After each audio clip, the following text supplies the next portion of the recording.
It's good for us. We're playing good baseball at the right time right now. April seems to be a good month with us sometimes. I don't know if it's more consistency with the weather or, we're starting to figure some things out with all the new guys. But yeah, the Graceland home series 2 weekends ago, we took, 4 from them. And I think that was a big step. The guys were really focused. The energy was a lot better than I've seen all year. And, we faced a really tough Graceland pitching staff, and we were able to come away with 4 wins in that game. Last weekend, we went to Valley. Valley is still a tough place to play. It always will be. They're almost like our rivals. So, but, it was a tough game. The wind was blowing out both days. I felt like we showed up. We had great pitching, and that's been the success of our 10-3 run right now is we've had very solid starting pitching. I think A.J. Martin's done a phenomenal job with making adjustments about 3 weeks ago with our pitching staff, and that seems to be the difference in our playing right now is our ERA is lowering and our team batting average is staying the same. So a lot of credit to our pitching staff and what they're doing. Missouri Valley, we took 3 of 4. We came out and won the first 3 games, jumped on them early in Game 4, and in the 5th, 6th inning there, let it slip away. They hit 3 home runs there. In the 5th and 6th inning, tied the ball game up. We went into extra innings, and they ended up scoring there in the bottom half of the 8th to slip one out of us there. With Central Methodist having won 7 of its first 8 games this season against teams on the East Division, how do you think that's helped you climb back into a race for the overall conference title? Oh, I think it's been huge. I mean, like I told you guys, we dug ourselves in a heck of a hole. Going 4-6 on the west side, and then to come out and respond, and win 7 of 8 or 7 straight or whatever it was, to jump right back in the mix, and be 3 games back of, the conference championship and 1 game back of winning the east side. I mean, it was definitely a leap for us, but there's 8 games left. And we play a very tough Evangel team this weekend, and then we go to a very tough team, Culver Stockton and Canton, to wrap it up. So we have a lot still to accomplish and a lot to prove. So we'll see how we show up this weekend. Before focusing on Evangel, just a quick look back to the Missouri Valley series from this past weekend. TJ Singh ends it hitting a home run in the last 3 games. He's really come alive at the plate for you lately. Could you just comment and allude to that? TJ's a dangerous hitter. He's been this way all year, and he had a great weekend against Valley. He's leading us in every offensive category. He's hitting .381. He's got 9 home runs, 11 doubles, 2 triples, 42 or something RBIs, and he's second in scoring runs and leading in slugging percentage and on base. I mean, TJ's having an exceptional year, and he's a senior that I'm very proud of. Everything he hits is hard. But he's putting in a lot of time. I mean, he's in there in the cage early. He's showing his practice early. He's getting extra swings in. I'm very proud of the year he's having. And he's definitely a momentum changer. And he seemed to be a couple times there over the weekend at Valley. Looking ahead to the 4-game series with Evangel, just your general impressions on them and what kind of team they have been this season from what you've seen, been able to scout from them, seeing them on scouts. I mean, Evangel's a good team. Evangel has taken one from Peru. They've taken one from Mid-Am. They've got one from Culver. They've got one from all the top teams right now. They're 24-13. I believe they're sitting at 12-6 in the conference right now. Evangel just doesn't make mistakes. And that's something that Coach Quisenberry has been down there for years, and they've done well. They've had great pitching that's filled the zone up, and, every guy they have throws 3 pitches for a strike, and, they attack you and set you up well. Defensively, they're, lights out on the infield. And, this year they're hitting the ball very well. I think they're 3rd in the conference in hitting over 300 as a team. So, they're a very dangerous team because you have to earn every run off against them, and they're not going to give you much.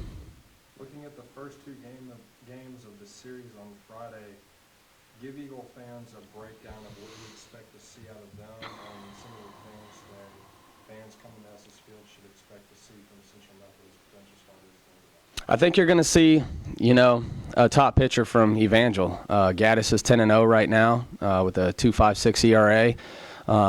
He's the only pitcher left in this conference that, has not been beaten. I look for him to throw game 1 or at least on day 1 would be what I expect. And everything I've heard of him is, he throws 3 pitches for a strike. He spots up well. He lives low at the knees. All the quality things, that a great pitcher does at the NAIA level. Their first baseman right now has been hitting over 400 all year. Christian, we faced him last year, and, it's kind of a joke that maybe that was the series that sparked him into a streak that he still hasn't stopped. But he's a great hitter, and he's a guy you don't want to put people on in front of, and they do a great job running the bases and challenging you to make plays and to throw them out. Expect Evangel to come in here. Evangel's in the same situation as us. They know this is a big series because it's a big turning point in the conference right now. They're in first, we're sitting in second, and the winner of this series will come into the last weekend with the upper hand. What do you say to your team that you're trying to get accomplished in the first 2 games of the series? We're trying to jump out early on them. And that's something that at times we've done very well this year. We've got to score early, and we've got to put up a couple goose eggs on their end. The biggest thing is once we get up, or if the game is close, we have to continue to chip away. We have to score a run every inning, or score of some sort every inning. With Evangel, you can't lay down, or you can't take 2 or 3 innings off, because Evangel will put a 2 or 3 frame up, and they have the pitching to back them up when they get the lead. So the key is going to be to get the lead early, keep tacking on, maintain it, and play solid defense behind us. When Saturday rolls around, before you start your doubleheader, you will recognize 12 seniors who will be playing their last doubleheader in games at Estes Field. Just your general impressions on this senior class, what they've meant to your program, and some of the guys who you would just like to highlight. This senior class has been terrific. I mean, what they did as juniors last year. They played really well, led to the first conference championship in 30-something years, tacked on with 2 or 3 great seniors from last year's team that graduated. This has been a great senior group. It's been a very talented senior group. Probably, the biggest group and the most talented group, that I've seen, since 2006 here at CMU. Jesse Zellner's had a great career here.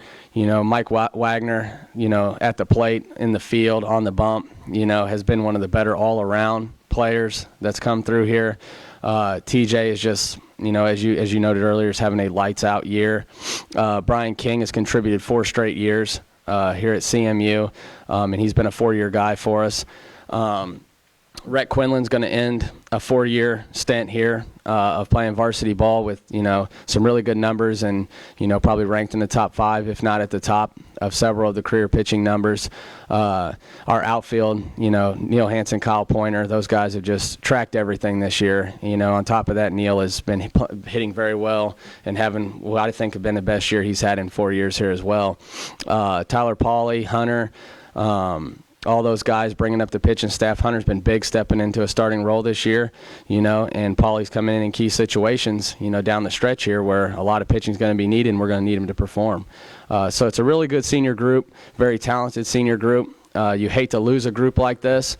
This will have to be a big recruiting year for us, losing this many seniors and this much talent. But this has been a great group to work with for my first year. I'm very excited to have them.